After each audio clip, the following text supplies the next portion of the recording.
Welcome to Like Mother, Like Murder. I am Rachel. And I'm Heather. We bring you the good, the badass, and the crime. This is Like Mother, Like Murder.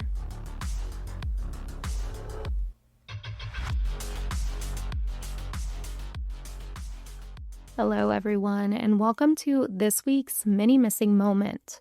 This segment is all about sharing missing persons information in hopes and efforts to raise awareness and bring these individuals home. Very often, people go missing and we don't have a ton of information to share, but it is still so important for us to try to help get as much out there as possible so we can do our parts and try to help locate and bring them home.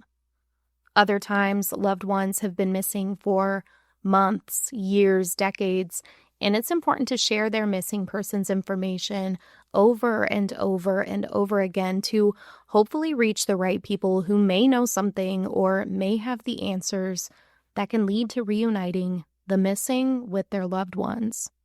I am Rachel, one half of Like Mother, Like Murder, and on today's Mini Missing Moment, I will be telling you about a missing teen, Wynter Wagoner. Wynter Wagoner disappeared from her foster care bedroom on October 14th. It has now been 3 weeks with no sign of Wynter, and it's more crucial now than ever to continue sharing, to continue spreading awareness, to continue the push in searching for Wynter. It's very evident that more and more is going to come out on Wynter's disappearance. But before we get into what we do know as of right now, I am going to be sharing information on Wynter and who you can call if you have any information that can help to bring her home. Wynter is missing out of Rockcastle County, Kentucky, which is in the southeastern part of the state. Wynter is a Caucasian female. She is 13 years old, 5 feet 1 inches tall, weighing around 145 pounds, with long brown hair, blue eyes. She has both ears pierced and her right nostril pierced. If you have any information whatsoever that could help lead to Wynter, please, you are urged to call the Rockcastle County Sheriff's Office at 606-256-2121. Like I mentioned, Wynter is 13 years old. She is barely a teenager. She has friends, family, and a community that is worried sick and searching for answers. We do not know the details of what happened. Was she taken? Did she in fact run? Is she being held somewhere?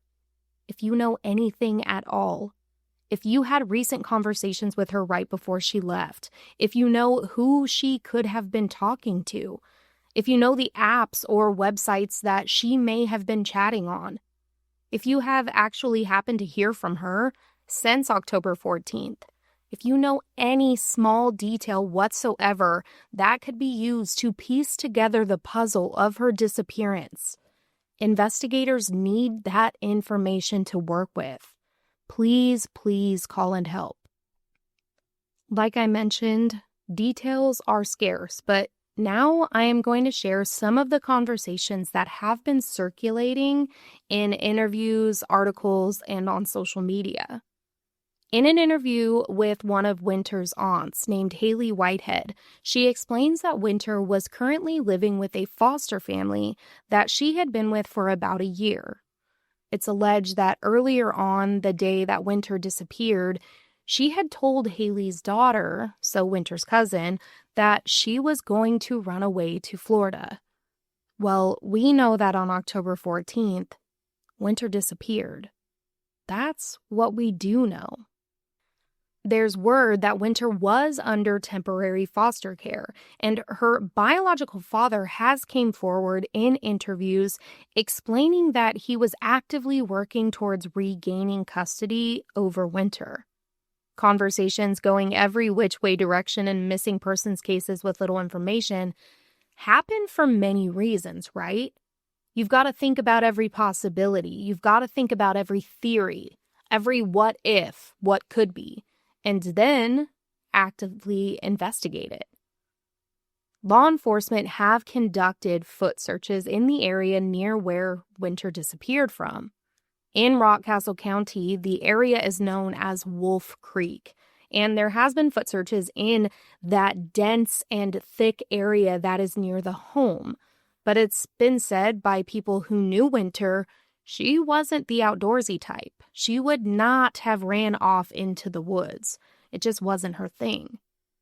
And very little, if anything at all, is said to be being shared with Wynter's family, which is common, or at least what we hear about often, that law enforcement is tight-lipped or not sharing much. But you've got to remember, this is an ongoing investigation. It is open. They have to be able to look and search and eliminate people who could be involved or hold the piece of information that might be the key to ultimately finding her. They're doing their jobs. But her father, Dusty Wagoner, has mentioned that not only did he find out she was missing days after the fact, but that he has to be the one constantly calling and asking them for any information or update. I can only imagine how hard that is for someone who's missing their loved one. They have brought in the FBI to assist with the search efforts, but some of it, to me personally, as someone who looks into missing persons cases constantly, some stuff just doesn't make sense. For example, when it comes to Wynter's father, and this is just alleged, something I read, but law enforcement never went to Dusty Wagoner's home to speak with him.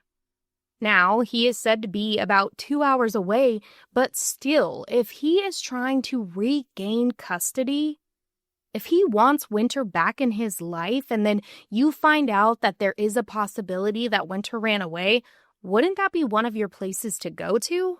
Not even in a negative or harmful way, right? But go see if she's there. Go see if he took her in. Go see if she ran to him. And this has it's nothing ill towards him. It's just confusion on my part of how do you not follow up on one of the most obvious places to look. In statements from her family, they won't stop looking, searching, fighting to find Wynter. And they express that. Just knowing she is okay is good enough for them. They just want to hear from her and know she's alive and well. Yeah, okay, that is the number one thing. Finding her, making sure she's okay, is number one. Then figuring out how to help a young 13-year-old girl that felt the need to run away, how to help her find structure, stability, security, and happiness. That's also a part of all of it. And that's only if she ran. We do not know that for certain, and I'm not saying that. Was she kidnapped? Could it be something more sinister? Are they looking into all of the people in the area with criminal history that could play into a teenage girl's disappearance? Any known drug dealers in the area or child predators? It's horrible to think about. It breaks my heart hearing about missing children. But nothing ever makes sense in missing persons cases. That's why they're missing. And it comes back down to the fact that no matter the circumstances, Wynter disappeared. And that's what we do know. We know that she's a 13-year-old. That is a child. That means that the crucialness of this search should be taken so seriously. The help to spread awareness should be endless. The people coming forward with information is a must. Sharing her picture, her name, her information has to be a priority. Because she is more than just missing. She is missed. It is said that the family is offering a $5,000 reward for anyone who could lead to information to where Wynter is and to bring her home safely. There has also been a Facebook page that was started by Wynter's aunt, Haley, and that Facebook page is Where is Wynter Wagoner? And I urge you guys to please go follow that page. Go share the missing persons flyer that they've created and share all of the information about Wynter, her picture, anything at all to help and find her and bring her home. Please just take the time to share anything you can. I hope to be bringing an update very soon, and that 13-year-old Wynter Wagoner is safe, secure, happy, and ultimately reunited with those who love her. We will talk to you on Tuesday for our regularly scheduled Like Mother, Like Murder episode. If you have a loved one that is missing and would like us to help share information on them, please email us at likemotherlikemurder.com so that we can do our part in sharing a missing person segment in hopes and efforts to bring them home. You can also find us on Instagram, TikTok, Facebook, and YouTube at Like Mother, Like Murder, and can reach out to us or contact us on those platforms. Thank you for listening today, and remember, even if you think you can't help or make a difference, you can by sharing this episode, by sharing articles of those who are missing, sharing their pictures. All of these things help to raise awareness in their case and keep the momentum going to search and ultimately find the missing. We'll talk to you next week. Okay, love you. Bye.